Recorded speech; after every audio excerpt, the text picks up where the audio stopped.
j'espère que vous allez bien. C'est parti pour notre deuxième vidéo de la semaine. On y va.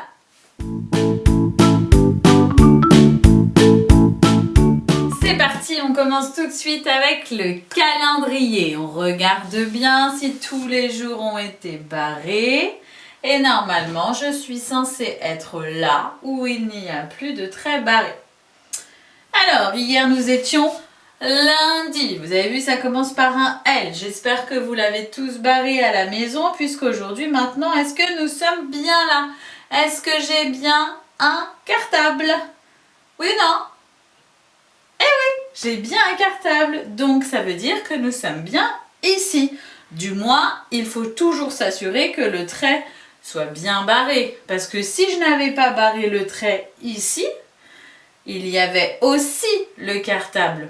Donc pour cela, j'ai besoin de me repérer maintenant avec les jours de la semaine. D'accord? Hier, nous étions lundi. C'est le premier jour de la semaine. D'accord?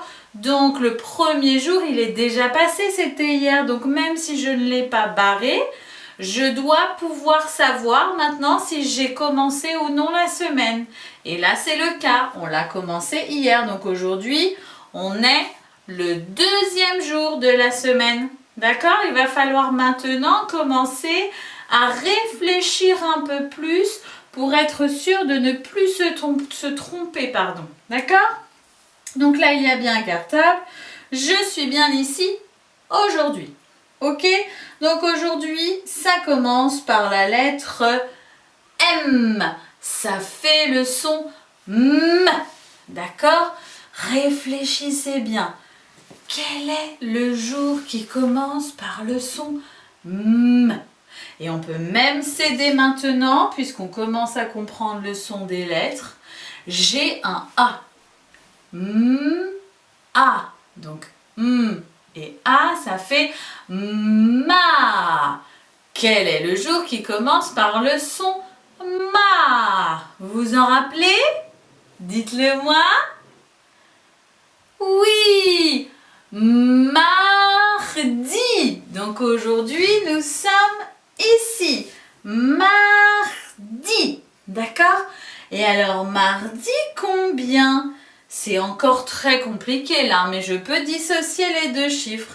Quel est le chiffre qui est ici, pardon? C'est le 1. D'accord? Et là, oh, ça c'est un chiffre dur, c'est le 9. Et le 1 et le 9, ça fait 19. Donc aujourd'hui, nous sommes mardi 19. Attention, je n'ai pas terminé. 19, mais de quel mois? Vous vous rappelez maintenant, hein, ça fait plusieurs jours que nous passons ce mois en répétition. C'est le mois qui a 3 lettres, et qui commence par la lettre M. Nous sommes au mois de mai. D'accord les doudous? Aujourd'hui, nous sommes mardi 19 mai. Maintenant, place au petit jeu pour aller retrouver l'étiquette du mardi, l'étiquette du 19 et l'étiquette du mois de mai. Vous êtes prêts? On y va. Je prends tout de suite mon stylo et on passe au petit jeu. Alors, est-ce que vous avez déjà trouvé l'étiquette de mardi? Je vous rappelle que ça commence par les lettres M et A. Mardi, est-ce que c'est là? Non, ce ne sont absolument pas les deux mêmes lettres. Ici, j'ai un L et un U. Ça va pas du tout. Est-ce que c'est là? Non, ça ne commence pas non plus par un M. Est-ce que c'est là? Non, ce n'est pas là parce que oui, ça commence par un M, mais est-ce qu'à côté ici, j'ai un A? Et non. Donc, si je n'ai pas de A, je ne peux pas faire ma. En revanche, là, nous, on le peut aujourd'hui. D'accord? Est-ce que c'est là, alors, l'étiquette jaune? Oui, j'ai bien mon M et mon A. Donc, aujourd'hui, nous sommes ici. Et vous avez vu, je suis bien à 1, 2, le deuxième jour de la semaine. Ok, les doudous? Alors, on est parti maintenant pour le chiffre 19. On va donc compter jusque 19. Vous êtes prêts? Oui? Alors, on y va. 1, 2, 3, 4, 5, 6, 7, 8, 9, 10, 11, 12, 13, 14, 15, 16, 17, 18 et 19. D'accord? Un 1 et un 9. Aujourd'hui, je suis bien là. Il faut, à travers la date, commencer à compter plus que 10. D'accord? C'est pour ça que l'on s'entraîne. D'accord, mes doudous? Alors maintenant, on va aller chercher l'étiquette du mois de mai. Attention, ça commence par un M. Et c'est un mot qui n'est composé que de 3 lettres. Je vous ai donné ces 2 indices pour vous aider. Alors essayez de voir si vous le trouvez tout seul, d'accord? Je vais jouer avec mon doigt et je vais essayer de bien observer. À la maison, vous regardez les étiquettes et vous devez trouver l'étiquette où il y a un M, un A et un I. On y va. Je regarde encore. Et voilà, je l'ai trouvé. Vous l'aviez trouvé aussi à la maison? J'espère, hein? Donc c'est bien le M, le A et le I. D'accord? Si je veux vérifier, pas de problème. Je regarde l'étiquette ici et le mois qui est affiché ici. J'ai bien les 3 lettres et bien les mêmes. M, A, I. D'accord? Alors on en a terminé pour la date. Je veux que vous ouvriez grand vos oreilles. Et je la répète. Aujourd'hui, nous sommes mardi 19 mai. Aujourd'hui, nous sommes mardi 19 mai. C'est terminé pour la date. On passe tout de suite au chiffre du jour.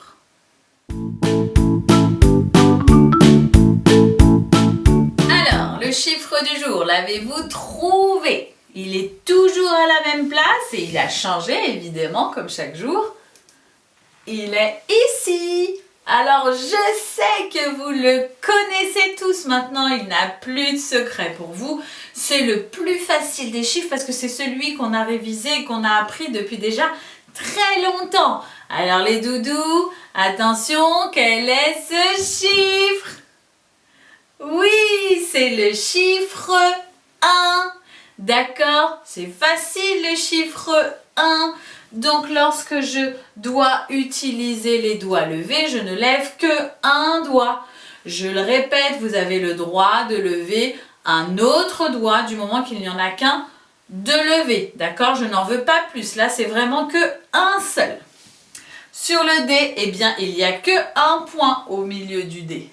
Et dans ma grille, je ne complète que une case. D'accord? Donc ça, vous commencez à le maîtriser très largement avec le chiffre 1. En revanche, maintenant, ce qu'il va falloir maîtriser, c'est comment j'écris le chiffre 1. D'accord? Pour écrire le chiffre 1, mes petits chats, attention, je le fais en 2 étapes. D'abord, je trace mon trait penché. Je vous rappelle qu'un trait penché peut s'écrire de bas en haut ou de haut en bas. On est d'accord?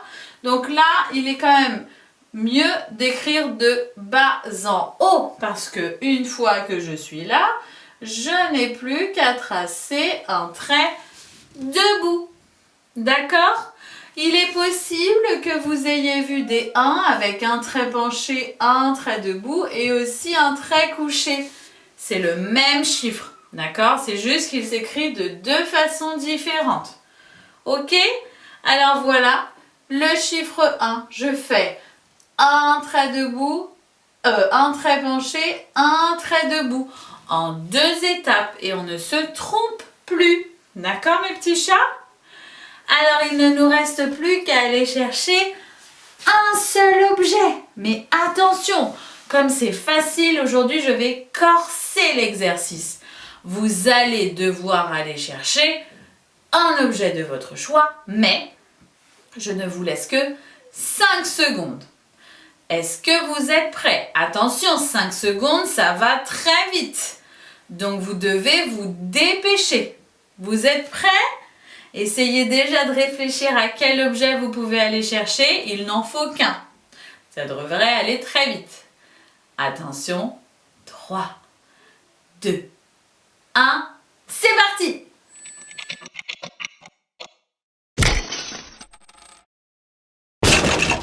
Et voilà, je suis de retour. Vous avez eu le temps d'aller chercher un objet en 5 secondes? Oui? Moi oui. Voilà, j'avais un objet juste à côté. Je l'ai pris, c'est un feutre jaune. Voilà, j'en ai un seul. D'accord?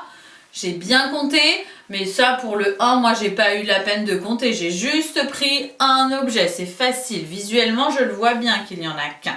J'espère que chez vous c'est pareil. Si vous n'êtes pas sûr, encore une fois, comptez. D'accord les doudous? On en a fini pour le chiffre du jour. Place tout de suite à la... Maintenant vous connaissez... Météo! Allez chercher la roue. On se rejoint tout de suite après.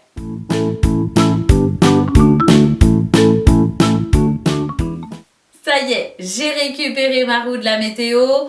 On va donc pouvoir situer la flèche au bon endroit. D'accord?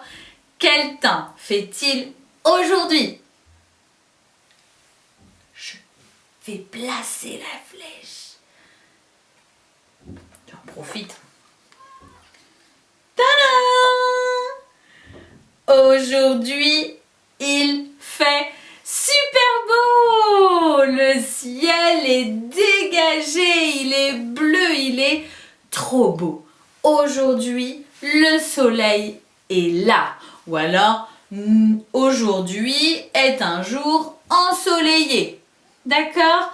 À partir du moment où on dit que le ciel est dégagé, ou que le soleil brille dans le ciel, etc., vous avez bon puisque, effectivement, aujourd'hui, rien d'autre.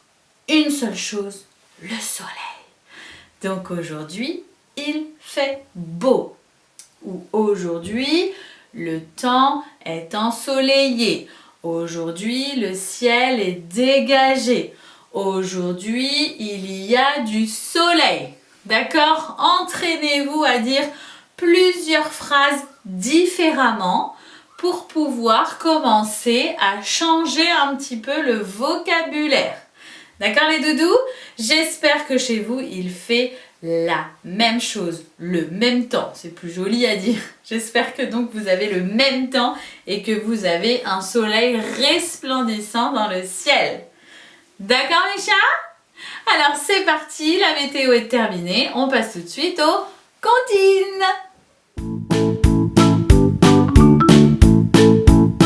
Alors c'est parti pour les comptines. La première comptine, ça va être une découverte normalement pour vous, étant donné que ça y est, nous sommes mardi, donc nous découvrons une nouvelle comptine.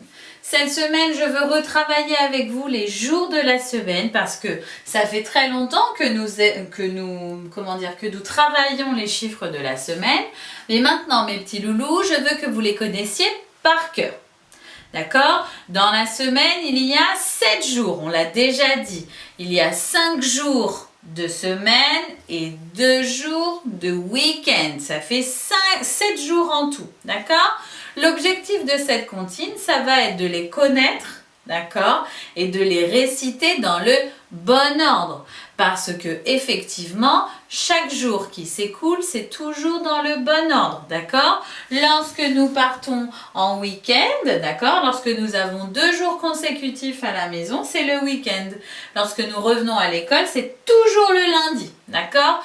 Après, c'est toujours le mardi, toujours le mercredi, le jeudi, le vendredi et on recommence avec le week-end, le samedi et le dimanche. Donc cette petite comptine, elle va vous aider à connaître les jours de la semaine déjà d'une part et ensuite à les réciter dans le bon ordre. D'accord? Comme ça, on ne se trompera plus. D'accord? C'est une comptine qui est chantée par Pierre Lozère. On a déjà chanté des chansons de Pierre Lozère. La dernière en date, c'est celle du printemps. Donc, vous n'hésitez pas, vous l'écoutez. Et dans la prochaine vidéo, évidemment, je ferai quelques petits gestes. Pour les parents, c'est une comptine qui est un peu longue.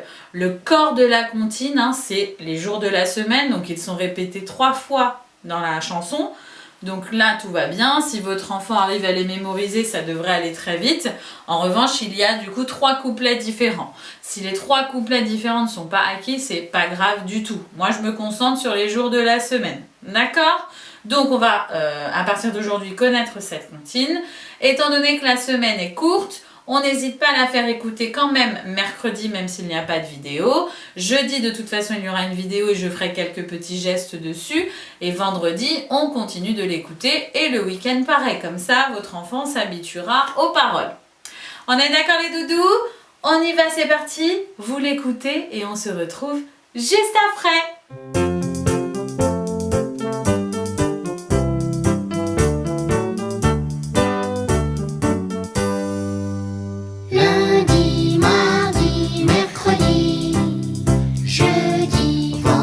Samedi, dimanche, lundi, mardi, mercredi, jeudi, vendredi, samedi, dimanche. Les jours de la semaine sont très disciplinés. Ils s'en vont en week-end, mais sans se dépasser. Lundi, mardi, mercredi, jeudi, vendredi, samedi, dimanche, lundi, mardi, mercredi, jeudi, vendredi, samedi, dimanche. Les jours de la semaine sont bien organisés. Chaque fois ils reviennent sans jamais se tromper. Lundi, mardi, mercredi, jeudi, vendredi, samedi, dimanche, lundi, mardi, mercredi, jeudi, vendredi, samedi, dimanche. Les jours de la semaine ne peuvent plus s'arrêter. Ce sont toujours les mêmes et vous les connaissez. Lundi, mardi, mercredi, jeudi, vendredi, samedi, dimanche, lundi, mardi, mercredi, jeudi, vendredi, samedi, dimanche. Ça vous a plu? Vous avez vu, elle est un petit peu longue, mais elle n'a pas beaucoup de couplets. Normalement, vous devriez pouvoir y arriver. Je compte sur vous pour apprendre les jours de la semaine dans le bon ordre. D'accord? On va passer maintenant à la deuxième comptine. Et comme nous abordons les jours de la semaine que nous avions déjà abordés dans une autre comptine, j'ai décidé de vous remettre cette comptine que l'on adore et qui s'appelle la semaine des canards. D'accord? Vous êtes prêts à l'écouter de nouveau? Alors on y va, c'est parti!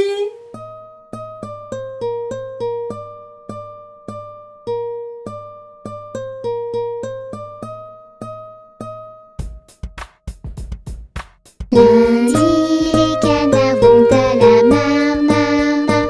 Mardi, ils s'en vont jusqu'à la mer. Mercredi, ils organisent un grand jeu. Jeudi, ils se promènent dans le vent. Vendredi, ils se dandinent comme ça. Samedi, ils se lavent à ce qu'on dit. Dimanche, ils se reposent et voilà la vie en rose. La semaine recommencera demain. Coin. Vous avez chanté? Vous la connaissez toujours? Oui, on n'oublie pas la semaine des canards, on l'adore. Pour les parents, c'est pareil, j'ai fait exprès de choisir cette comptine pour toujours que votre enfant ait en tête les jours de la semaine, qu'il sache les prononcer, mais maintenant qu'il connaisse l'ordre. D'accord? Il faut toujours que ce soit la même chose et bien clair dans son esprit. La troisième et dernière comptine, on la connaît. Elle est petite, elle est courte, mais on l'adore. Alors je vous l'offre. C'est parti. À tout de suite.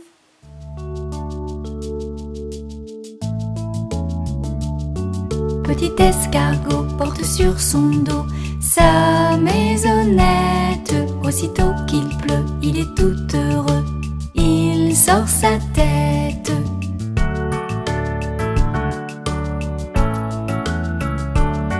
Petit escargot porte sur son dos sa maisonnette. Aussitôt qu'il pleut, il est tout heureux, il sort sa tête.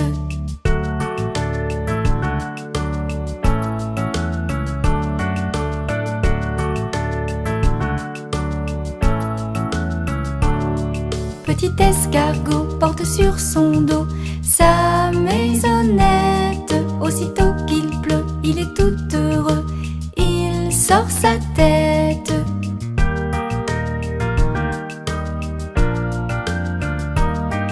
Petit escargot porte sur son dos sa maisonnette. Aussitôt qu'il pleut, il est tout heureux, il sort sa tête.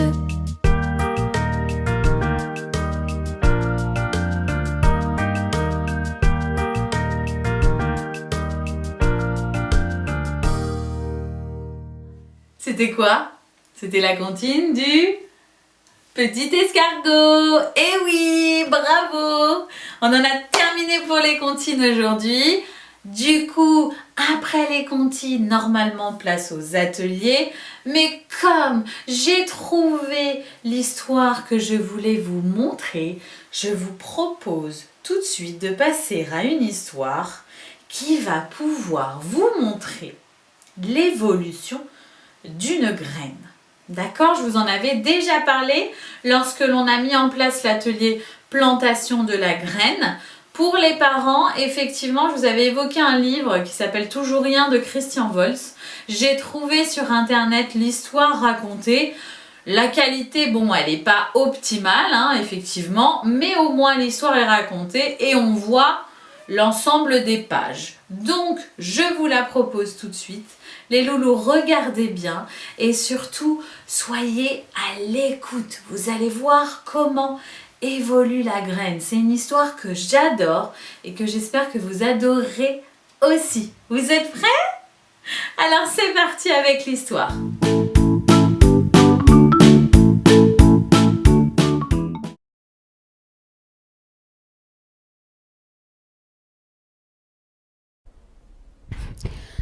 Toujours rien de Christian Volz.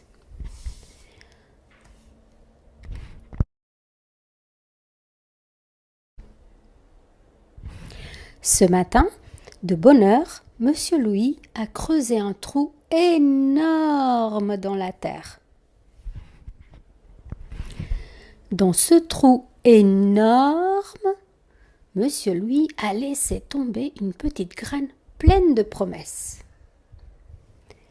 Parce que les petites graines adorent se rouler dans la terre. Puis, Monsieur Louis a rebouché le trou énorme et a sauté dessus de toutes ses forces pour tasser la terre. Parce que les petites graines adorent se rouler dans la terre bien tassée. Ensuite, Monsieur Louis a bien mouillé la terre avec son arrosoir. Parce que les petites graines adorent se rouler dans la terre tassée bien humide.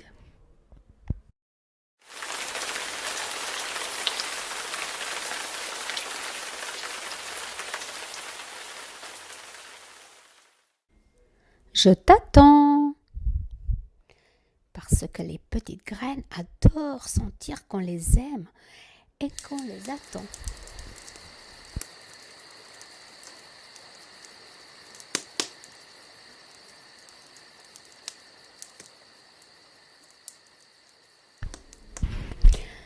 Le lendemain, Monsieur Louis est venu voir si quelque chose avait poussé. Il n'y avait rien à voir. Évidemment, c'était trop tôt. « Il faut être patient, dit-il à l'oiseau. Mais l'oiseau ne répondit rien.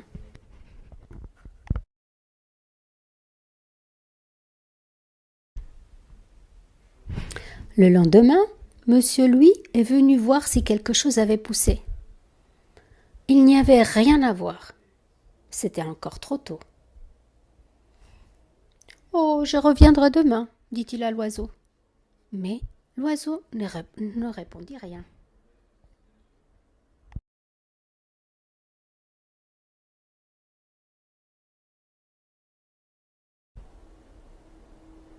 Le lendemain, Monsieur Louis était fidèle à son rendez-vous. Il n'y avait toujours rien à voir. « C'est long à pousser, dit-il à l'oiseau. Mais l'oiseau ne répondit rien.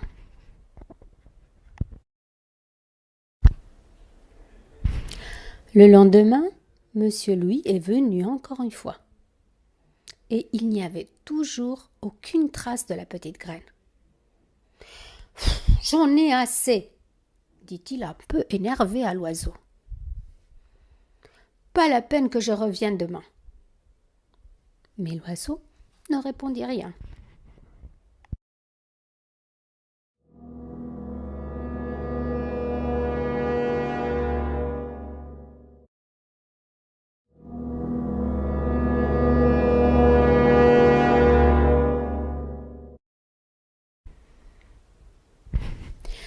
Quelle fleur, dit l'oiseau qui avait retrouvé sa langue.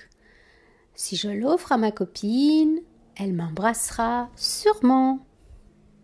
Oh, cet oiseau était amoureux, ça c'est sûr.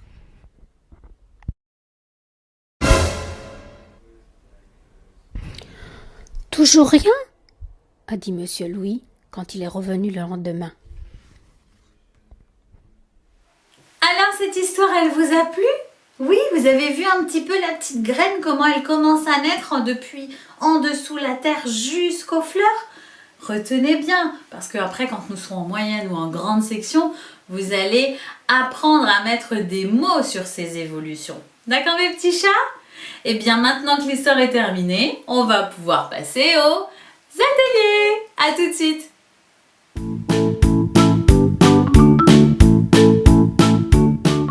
Alors, voici le matériel pour le premier atelier. Inutile de vous dire que pour une fois, c'est pas très compliqué. Je vais vous envoyer évidemment ce support. Donc là, ce qu'il va falloir faire, je ne l'ai pas fait pour vous le présenter parce que les consignes elles vont être assez simples. Vous allez devoir découper ce rectangle pour vos enfants. Et ensuite, ce sont eux qui vont devoir venir découper ici sur les traits noirs. D'accord, avec le ciseau. Pour le découpage, on s'assure tout de suite, d'une part, que le ciseau est bien pris en main et d'autre part, que je puisse bien activer. C'est-à-dire que dans le premier trou, c'est-à-dire le plus petit, je mets le pouce et dans le trou le plus large, je mets l'index et le majeur pour avoir une meilleure prise en main. D'accord ? Une fois que le ciseau est bien en main, j'apprends à le faire chanter, ça ils savent. Et une fois que l'enfant sait bien le faire chanter, c'est-à-dire ouvrir, fermer, dans ce cas, vous pouvez lui dire « Ok, eh bien c'est parti, tu découpes sur les traits noirs. » Mais j'insiste bien sur le fait que ce soit vous qui découpiez au préalable le rectangle. Une fois qu'ils ont découpé tous les chiffres, vous allez leur demander de poser le chiffre au bon endroit, c'est-à-dire sous le muguet qui a le même nombre de clochettes. Alors, effectivement, nous n'avons pas travaillé beaucoup le muguet, pour des raisons évidentes de confinement, j'allais pas vous demander un travail d'art visuel notamment sur cela, donc je suis pas du tout partie là-dessus, mais ce n'est absolument pas grave. Donc vous leur expliquez que le muguet, en fait, c'est une fleur qu'on offre le 1er mai, donc le premier jour de ce mois, et qui se présente sous la forme de petites clochettes. D'accord ? Eh bien, ce sont ces clochettes que vos enfants vont devoir compter.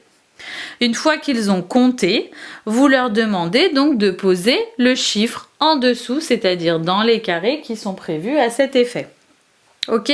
Attention, je dois bien me concentrer surtout dans les brins où il y a plusieurs clochettes. Je suis sûre que pour certains comme celui-ci, éventuellement celui-là, ça va aller très vite.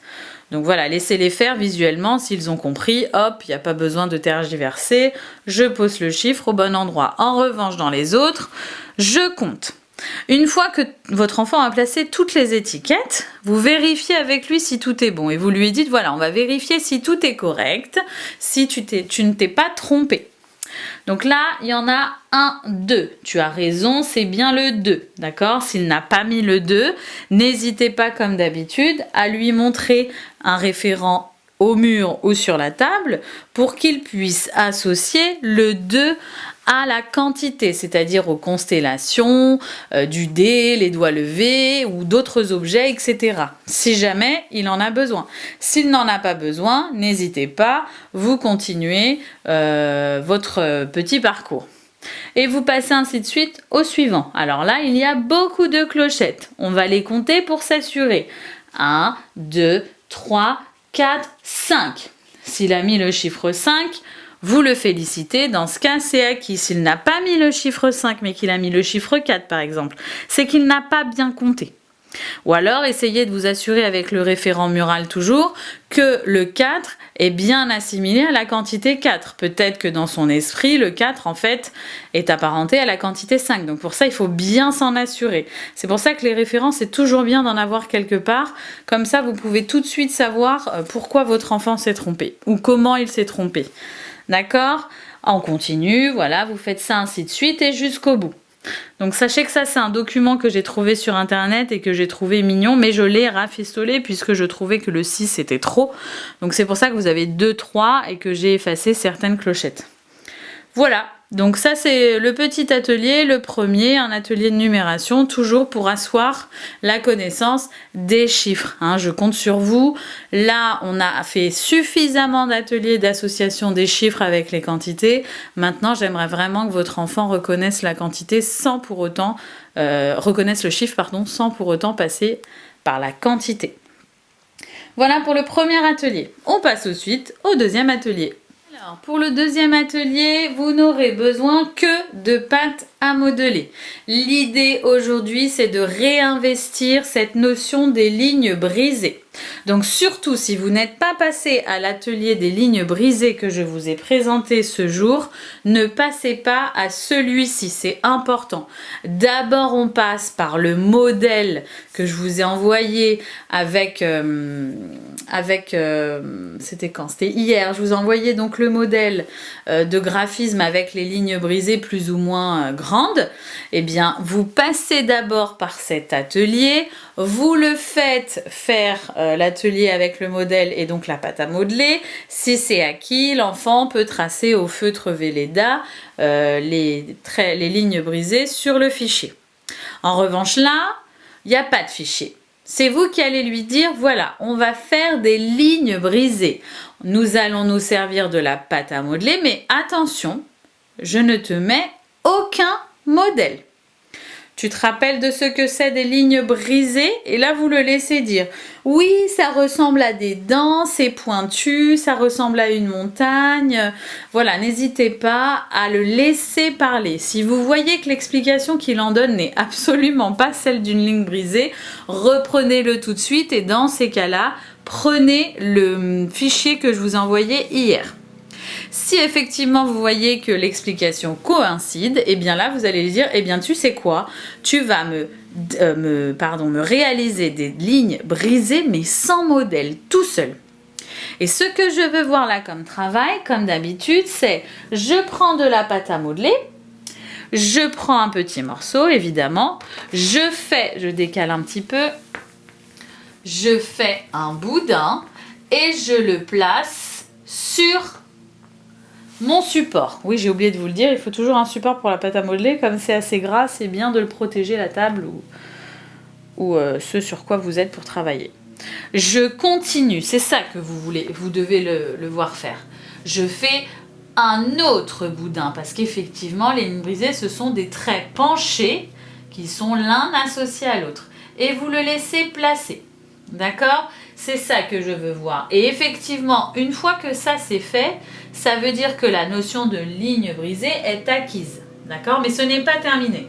Une ligne brisée, ça doit être une ligne et non pas juste une petite figure comme ça sur le tapis. Donc on continue. Il doit associer hop, tous les traits ensemble et les faire à peu près de la même taille. D'accord? Il peut évidemment changer de couleur, il n'y a pas de problème, mais l'idée, c'est vraiment de garder la même taille pour qu'on ait un aperçu qui soit plus net. Et il associe les traits ensemble. On peut en faire un autre pour l'exemple. Je roule bien mes boudins. Moi, je le fais comme ça, mais il y en a beaucoup qui le font aussi dans les mains. Laissez-les faire, ils savent. Normalement, ça, c'est acquis. Demandez bien toujours à votre enfant de ne pas faire des trop petits boudins. Il y a des enfants qui en font des tout petits et tout fins. Franchement, on ne peut pas apprécier avec cette taille le graphisme. Et en plus de ça, ça ne permet pas à votre enfant de bien visualiser. Donc voilà, une jolie ligne brisée, c'est ce que je veux voir par cet atelier. Dans un premier temps, on lui fait redire ce qu'est une ligne brisée pour que on soit sûr que c'est clair dans sa tête, d'accord? Que ce sont des traits penchés qui s'associent entre eux pour former une pointe qui ressemble à un toit de maison, des dents de requin, des dents de monstre, etc., une montagne, etc., etc. Deuxième étape, vous le laissez réaliser la ligne brisée en faisant des boudins, plusieurs de même taille si possible. Troisième et dernière étape, je prends mon doigt pour toujours m'assurer du geste et je lui demande de monter, descendre, monter, descendre, monter, descendre. Ça, c'est le geste qu'il va devoir faire ensuite lorsqu'il va le tracer au feutre ou au crayon ou ce que vous voulez. C'est le geste qu'il devra avoir. Surtout si votre enfant fait ça. Et ça, ce n'est pas réalisable en soi sur le papier. Ça va être compliqué. Là, ce qu'on veut, c'est vraiment travailler la motricité et avoir une gestuelle fluide et simple. Je monte, je descends. Je monte, je descends. Je monte, je descends. Pas plus. Comme ça, lors de la prochaine étape, parce que vous verrez, je vous mettrai un document bientôt, où il devra rejoindre des gommettes entre elles, mais en exécutant ce geste. D'accord? Donc les lignes brisées, c'est bien important de tracer comme je viens de vous le montrer. Voilà pour les lignes brisées et donc pour le deuxième atelier. On passe maintenant au troisième et dernier atelier. Pour ce troisième et dernier atelier, voilà le matériel dont vous allez avoir besoin. Alors effectivement, la présenter comme ça, je vous l'accorde, ça fait un peu bazar. Mais l'idée, c'est de reprendre un petit peu l'idée. Je me répète, je suis désolée, je suis fatiguée. L'idée, c'est de reprendre un petit peu le travail du défi du bonhomme. Et puis du prénom. On l'a fait plusieurs fois en essayant d'écrire avec des objets différents un mot. Ça permet à l'enfant d'une part d'assurer les tracés de chaque lettre. Donc ça, c'est quelque chose qu'on aime que ce soit acquis en petite section. Et d'autre part, de pouvoir acquérir indirectement, parce qu'on ne leur demande pas de l'apprendre par cœur, mais une suite de lettres qui peuvent composer un mot. Et comme hier, l'atelier portait sur le fait d'écrire le mot maman en pâte à modeler, eh bien aujourd'hui, je vous propose d'écrire le mot maman avec tous les objets que vous avez à votre portée. Étant donné que le mot maman est essentiellement composé de lettres droites, d'accord, à la pâte à modeler, c'est pour ça qu'il est facile à réaliser puisque on n'a pas besoin de se soucier d'arrondi ou autre. Ce ne sont que des lettres droites. Je mets des traits penchés, des traits debout. C'est tout. Il y a un seul trait couché pour le A, mais le reste, ce ne sont que des traits debout, des traits penchés. Et bien du coup, privilégier effectivement des formes d'objets qui soient un petit peu comme ça, longs et en forme de trait, je dirais. Long et droit. Comme ça, au moins, c'est plus facile pour votre enfant de le composer.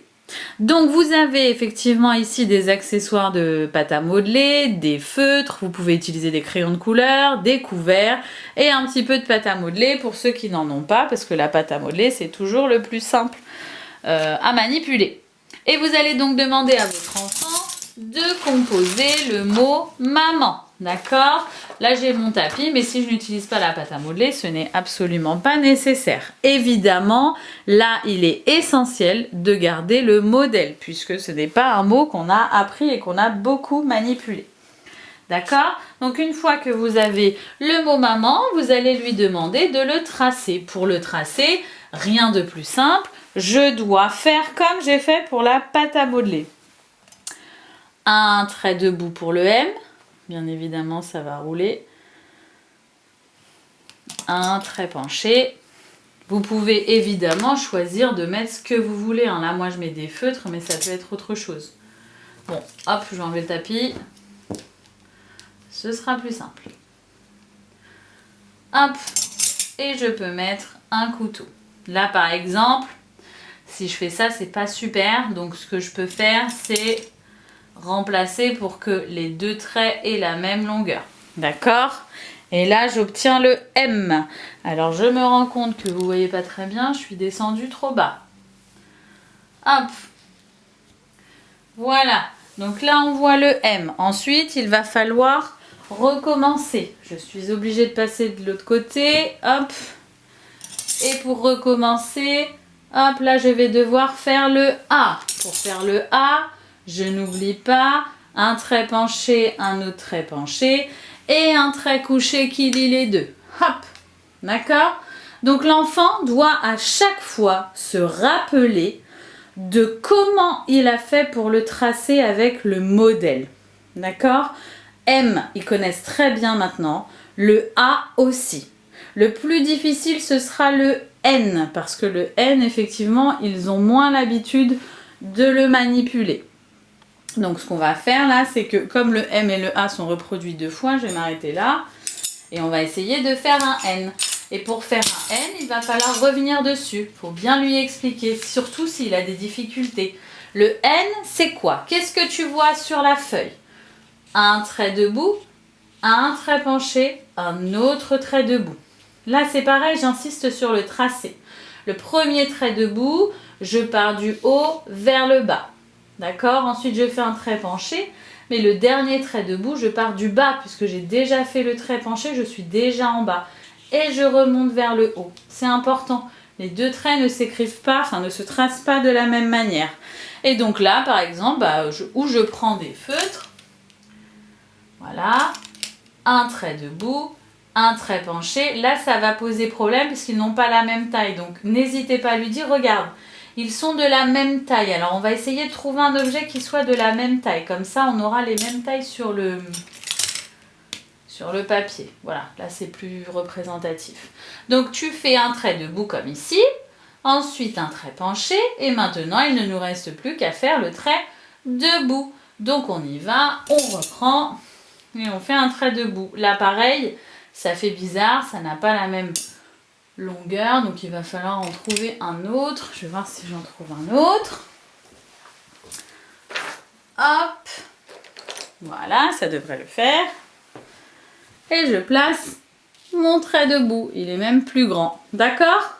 Et comme ça, je n'hésite pas, une fois que mon enfant a bien compris, à faire comme je fais pour les lignes brisées à la pâte à modeler. Par exemple, je lui refais tracer avec le doigt.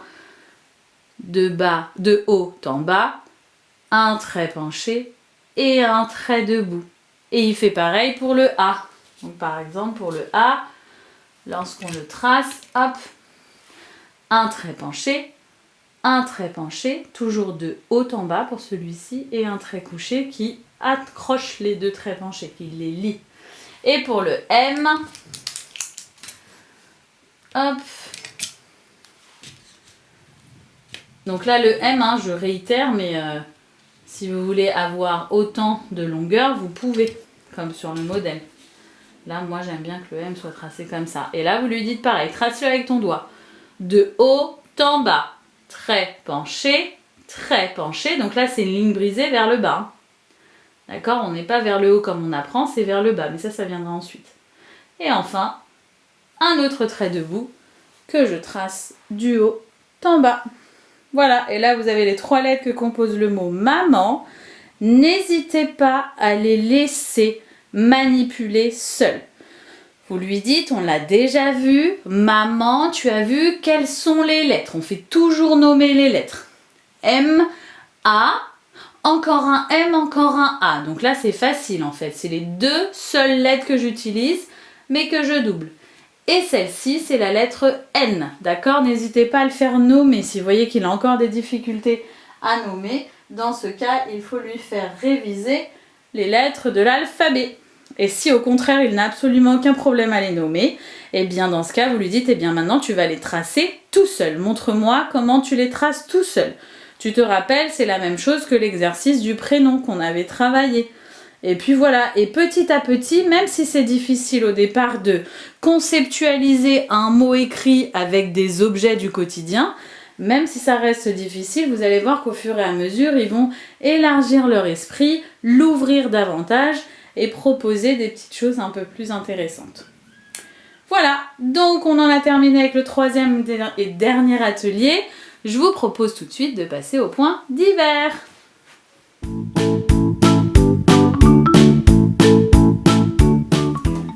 Alors, on y va pour notre dernière partie, le point divers. Alors aujourd'hui, j'ai pas d'informations importantes à vous dire, mais d'une part, je vous rappelle la deadline du 24 mai pour tous les défis bonhommes. Hein. J'en ai quelques-uns, mais j'ai pas encore tout. Donc je me permets juste de vous le rappeler. D'autre part, il me semble nécessaire, c'est dommage, ça vient un peu tard, mais j'ai trouvé une petite vidéo qui va expliquer aux enfants comment se laver les mains. Il est vrai que c'est un point qu'on a abordé à de très nombreuses reprises à l'école et je pense qu'il est très souvent abordé aussi à la maison, mais là je le trouve très ludique, il est bien expliqué, il est clair et surtout il évoque toutes les étapes. Alors effectivement ça peut paraître un peu long au départ, mais ça doit passer par là et notamment en cette période. Donc les doudous, à la place d'un point divers assez long ou d'un quiz aujourd'hui, je vais vous mettre une autre petite vidéo que vous allez regarder attentivement pour apprendre à mieux vous laver les mains. Est-ce que vous êtes prêts à le voir? Oui? Eh bien à ce moment-là, il ne me reste plus qu'à vous dire au revoir. Je vous souhaite une bonne journée. On se retrouve non pas demain mais jeudi puisque demain c'est mercredi et le mercredi on reste à la maison, donc là ça veut dire que vous n'aurez pas de vidéo. Donc on se quitte avec cette petite vidéo sur le lavage des mains et je compte sur vous pour le mettre en application dès aujourd'hui. On est d'accord? Eh bien c'est super. À demain les doudous, bonne journée, profitez bien, je vous fais plein de bisous. Au revoir. Bonjour tout le monde. Dr Babou va vous présenter une comptine qui permet aux enfants de se laver les mains de manière efficace. Ce n'est pas toujours évident pour un enfant de se rappeler de toutes ces étapes importantes.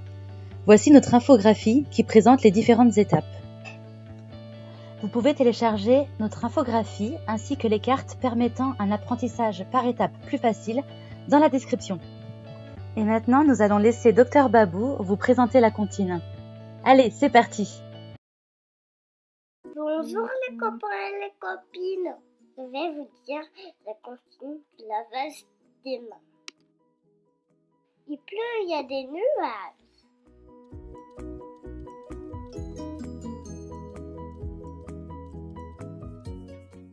Le serpent glisse sur le sol. Le hérisson sort ses piquants.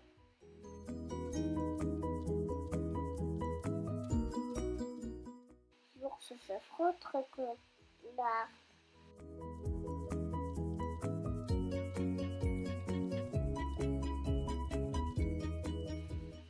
Le ver de terre gigote dans son trou. La poule picore ses graines.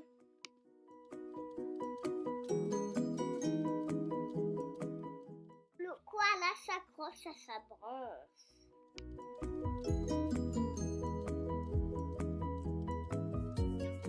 Après la pluie, le soleil revient.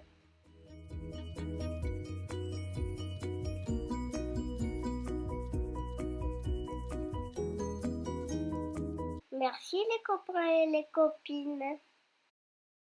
L'ordre des étapes n'est pas important. Ce qui compte, c'est de ne pas oublier les différents animaux. Nous vous conseillons de faire la démonstration des gestes auprès des enfants pour faciliter l'apprentissage de notre comptine. À bientôt et prenez soin de vous.